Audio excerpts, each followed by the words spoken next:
E20. Hi guys, this is your Prims. యాక్చువల్గా నాకు ఒక డౌట్ వచ్చింది guys. Let me ask you a question.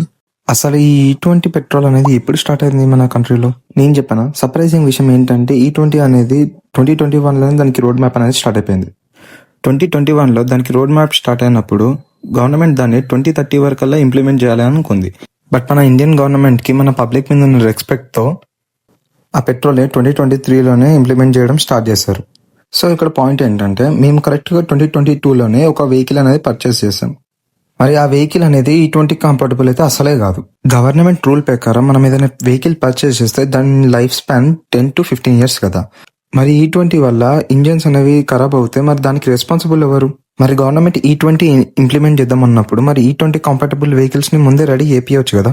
అంటే ఇక్కడ పాయింట్ ఏంటంటే ఫస్ట్ వాళ్ళు ఒక మ్యాప్ గీసుకుంటారు, తర్వాతకి అది ఎంత ఫాస్ట్ గా ఇంప్లిమెంట్ చేయాలంటే అంత ఫాస్ట్ గా ఇంప్లిమెంట్ చేస్తారు. దానివల్ల పబ్లిక్ ఎంత లాస్ వచ్చినా పర్లేదు. అంటే ఇక్కడ గవర్నమెంట్ కి మనము వెహికల్ కొన్నందుకు ట్యాక్స్ కట్టాలి, పెట్రోల్ వాడుతున్నందుకు ట్యాక్స్ కట్టాలి. బట్ మళ్ళీ మీదికెళ్ళి మన ఇంజన్స్ ఖరాబ్ అవుతున్నా అప్పటికి కూడా మనమే సఫర్ అవ్వాలి. అసలు గవర్నమెంట్ E20 పెట్రోల్ ని ఎందుకు ఇంప్లిమెంట్ చేసిందంటే ఫ్యూల్ క్రైసిస్ వచ్చినప్పుడు మనం వేరే కంట్రీ మీద రిలే అవ్వకుండా ఉండడానికి E20 అయితే రెడీ చేశారు.